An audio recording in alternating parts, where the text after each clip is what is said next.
मैं আজি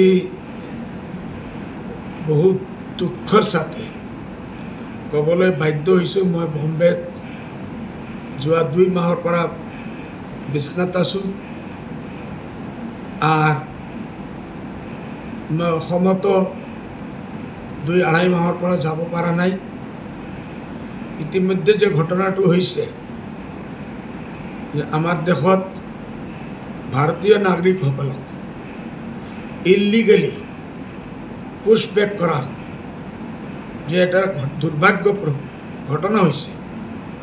এই ঘটনায় गोटे भारतवर्षत নহয় गोटे वर्ल्डत অসমৰ नाम एज वेल एज भारतवर्षर नाम तो बहुत ही बेइज्जती होइसे।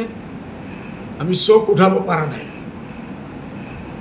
आमार पार्टी कोनोदिनो विदेशीर पक्षे নহয়। जे कोनो देवानो विदेशी थाके जे कोनो देशर होक बांग्लादेशर होक सकल जाब लागे बोले डिपोर्टेशन टू प्रोसिजर हिसाबे गवर्नमेंट ऑफ इंडियार कानूनर माध्यमे फरेन मिनिस्ट्रीर माध्यमे अन्य देशर लगत फरेन मिनिस्ट्रीर लगत जोगाजोग करी जिमान लिगल प्रोसिजर आछे एटु मेनटेन करी करिब लागिছিল। बोले आमार असम सरकारे एटु नकरी खाली निजर जिद देखुवार कारण इमान मानुबिलाকক बॉर्डरत लई गई इलिगेली पुश करिছে। हेइफाले एटा ग्लास पानीर व्यवस्था नाई। 2 दिन बरषुण होइছে रोहित आसिल पुरुष महिला 9 माहर एटा बच्चा एनका बहुत पुरुष महिला पुशबैक करिছে। एर भितरत स्कूल टीचार आसिल।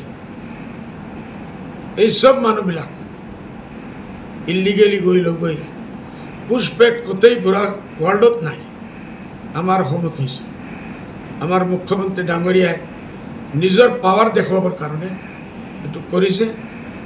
মই এটু খবর পাই লগে লগে মই আমার এমএলএ সকলক আমার party deputy leader Hafiz Bashir Ahmed Sahab along with 11-12 John MLA सबक আমি अर्डर दिसो बोले आपनालोके गवर्नर साहब लगे कभी भेट करो और मैं गवर्नर साहबर धन्यवाद दी आसो एटुर ऊपर इमिडिएट एक्शन लैसे बोले मैं एटुर ऊपर कि लगे मैं करूँगा और उन्होंने करके भी दिखाया।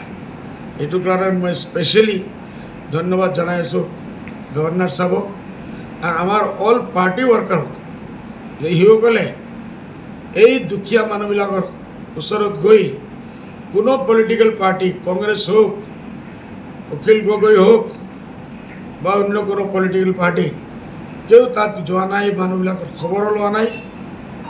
मुसलमानर भूत लागे मुसलमान जेतिया विपदत पड़े এইবিলাকক পোৱা নাযায়। অসমৰ জনগণে দেখি আছে এই বিপদৰ সময় যদি কোনো পাৰ্টি সকলৰ ওচৰত গৈ থিয় হৈছে এটু ইউডিএফ হৈছে और एटुर कारणे मैं आमार पार्टीर आईन श्रृंखला जी देखे आमार एमएलए सकलक मैं दिल्ली पठाइছো। एटा दिल्ली गई डेलिगेशन काली डाँर डाँर उकिलসকলৰ লগত दिल्लीर हिসকলে काली बहि आमी नेक्स्ट स्टेप कि लब लागे लाइन अफ एक्शन कि हब लागे एटुर ऊपर आमी काम करि आছো। मैं आपनालोকৰ माध्यमे गोटे असमबासी देशी प्रकृत भारतीय जे मानुह আছে सबक मैं मेसेज एटाई मेसेज दिबले विचारिছো जेतियाলৈকে बदरुद्दीन आजमल जिंदा আছে आपनालोक कोनो एजन मानुहे विदेशी सजाई बांग्लादेशत पेटाब নোৱাৰিব। आपनालोके निजर कागज पत्र आरो मजबूत करक जिमान ठीक करिब लागे करक। आपनालोকৰ फाइट অসমৰ हाईकोर्टर পৰা आरम्भ करी एसेम्बलिर পৰা आरम्भ करी आमी दिल्ली सुप्रीम कोर्टলৈকে आपनालोকৰ लड़ाई आमी जिकिम।